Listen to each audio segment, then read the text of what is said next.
काय जात नाही. झाड म्हणजे डिपार्टमेंटला मिनिस्ट्रीला झाडं काय म्हणजे पैसे काहीतरी कमी पडत आहेत. तर त्याच्यासाठी आता वन खात्याची जी आहेत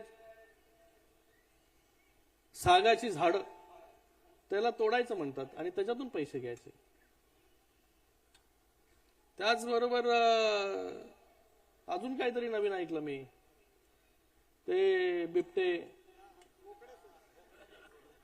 नाही पहिला अगोदर मला म्हणजे बोकडं सोडा बकऱ्या सोडा, पण आता नवीन आहे अजून एक आहे, फळ झाडं वगैरे लावली पाहिजे जेणेकरून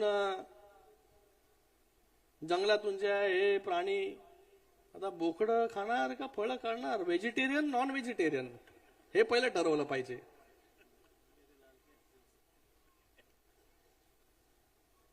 आता बिबट्यांना नाही सांभाळता येत, आमच्या वाघांच्या कुठे मागे लागले तुम्ही? पहिले बिबटे सांभाळले पाहिजे, मग हे वाघ इथे बसलेत.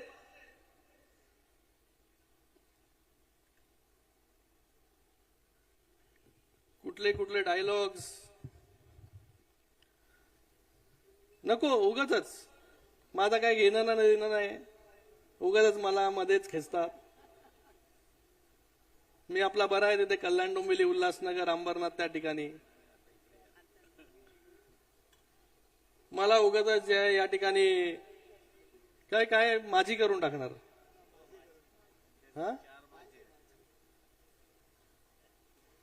मी मनात त्या दिवशी पण म्हणालो, मी गेले एका आठवड्या अगोदर एक त्या दिवशी सगळं सांगितलं मी की एका महानगरपालिकेवरती नाही आमच्या भागात, आमचे वेगवेगळे ठाणे कल्याण डोंबिवली उल्हासनगर अंबरनाथ सगळ्या महानगरपालिका आहेत. तिथे जे आहे सगळ्या महानगरपालिकेवरती शिवसेनेचे महापौर आहेत, शिवसेनेची सत्ता आहे आणि युतीचा धर्म आम्ही पाळला. एक हाती सत्ता असून सुद्धा जे आहे हे युतीला जे आहे तडा जाऊ दिला नाही. युतीमध्ये जे आहे त्या ठिकाणी आम्ही महापौर उपमहापौर जे आहे सगळ्या गोष्टी ज्या आहेत त्या ठिकाणी केला, कारण की केंद्रामध्ये माननीय नरेंद्र मोदीजींच्या नेतृत्वाखाली जे आहे आम्ही या ठिकाणी काम करतो. आणि तुम्ही कुठे खासदारकीवरती पाणी सोडता वगैरे बोलता. अरे खासदार साहेब, आपण जे काम करताय आणि आपल्या मागे जी आहे ही एवढी तमाम शक्ती जी आहे शिवसैनिकांची आहे. खूप कमी कालावधीमध्ये जे आहे नवी मुंबईमध्ये चांगलं काम नरेश म्हस्केजी या ठिकाणी करतायत आणि पहिल्याच वेळेस नरेश म्हस्केंना संसद रत्न पुरस्कार देखील त्या ठिकाणी मिळाला या लोकसभेमध्ये.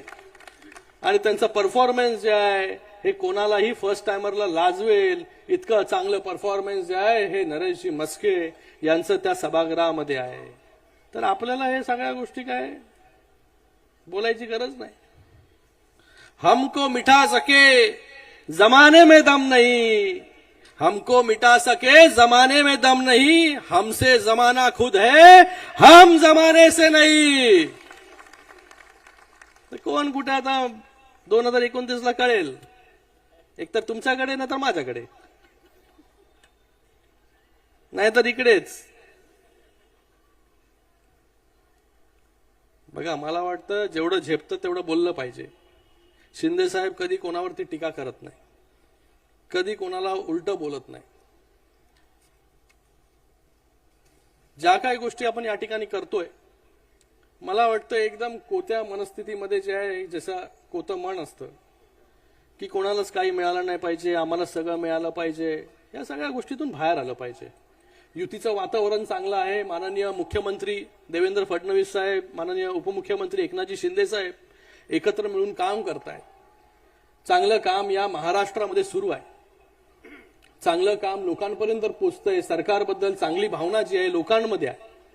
अशा परिस्थितीमध्ये युतीमध्ये जे आहे मिठाचा खडा टाकण्याचं काम, तणाव निर्माण करण्याचं काम जे आहे ते काही लोकांनी जे आहे ते केलं नाही पाहिजे. या ठिकाणी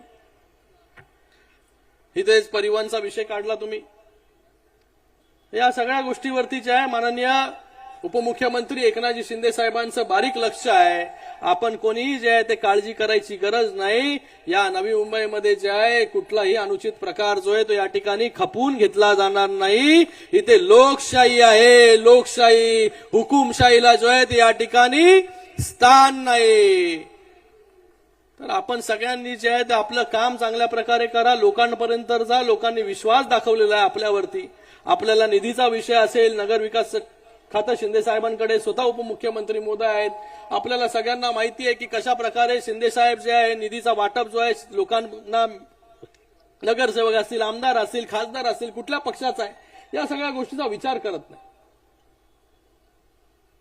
कोण कुठल्या पक्षाचा आहे, तू या पक्षाचा आहे, नाही ना तुला निधी नाही देणार, तू शिवसेनेचा आहे तुलाच निधी देतो, तू भारतीय जनता पार्टी नाही तुला निधी देणार, असं नाही केलं. शिंदे साहेब जेव्हा मुख्यमंत्री होते आणि आज देखील प्रत्येक पक्षाच्या कार्यकर्त्याला असेल, आमदार, खासदार, नगरसेवक जे असेल त्याला जे बघतो करतो नाही, लगेच जे तिथल्या तिथे जे निधी सँक्शन करण्याचं काम जे शिंदे साहेबांनी या ठिकाणी केलं आणि आज देखील या ठिकाणी करताय. तर आपण कोणी जे आहे ते काळजी करायची गरज नाही. आम्ही सगळे जे आहे आपल्या बरोबर जे आहे ठामपणे जे आहे या ठिकाणी उभे आहोत. शिंदे साहेब आपल्या बरोबर उभे आहे. एवढी मोठी ताकद आपल्या बरोबर उभी आहे तर आपल्याला घाबरायचं जे आहे ते या ठिकाणी कारण नाही. एवढंच या प्रसंगी मी आपल्या सगळ्यांना सांगू इच्छितो. आपण एवढ्या मोठ्या संख्येमध्ये या ठिकाणी उपस्थित राहिला त्याबद्दल देखील मी आपल्या सगळ्यांचे इथे खूप खूप धन्यवाद व्यक्त करतो.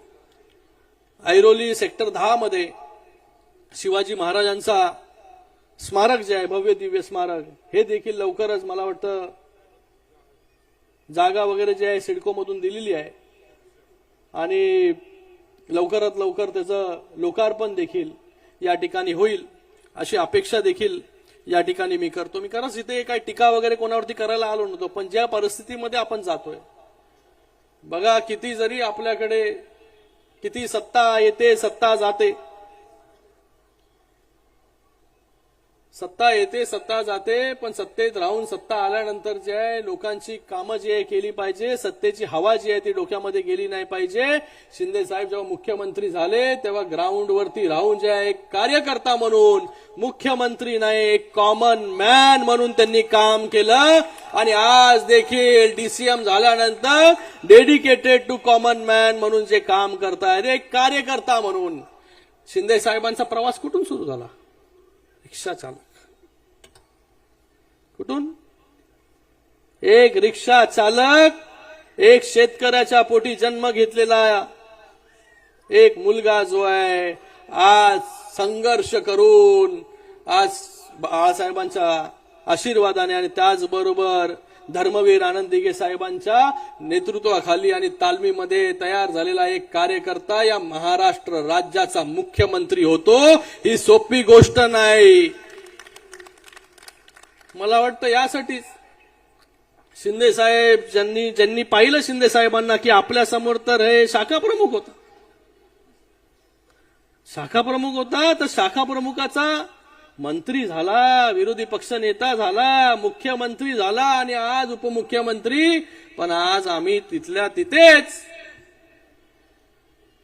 म्हणून ती असूया जी आहे ती मनामध्ये असेल, पण असू द्या, हम आगे चलते चलेंगे.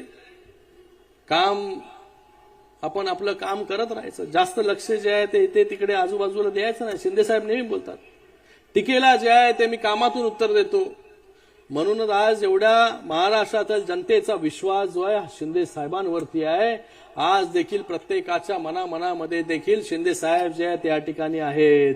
म्हणून आज या महाराष्ट्रामध्ये शिंदे साहेबांची लोकप्रियता जी आहे ही एवढी मोठी आहे. तर ज्याला काय असू दे, काय जलन असू दे, काही असू दे, त्यांना काही वाटायचं ते वाटू दे. आपण आपलं काम जे आहे ते करत राहिलं पाहिजे. कुठेही जे आहे ते आपण डिस्ट्रॅक्ट होऊ नये. आपण आपलं काम करा. आपण सगळे लोक जे आहे ते एकत्र मिळून या ठिकाणी काम करू. एवढंच आपल्याला या प्रसंगी मी सांगतो. आणि पुन्हा एकदा आपण एवढ्या मोठ्या संख्येमध्ये या ठिकाणी उपस्थित झालात त्याबद्दल आपल्या सगळ्यांचे देखील मनपूर्वक धन्यवाद व्यक्त करतो. आणि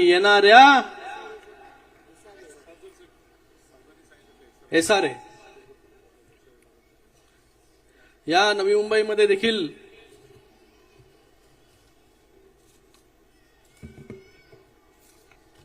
MIDC मधील झोपडपट्टी, त्या ठिकाणी SRA योजना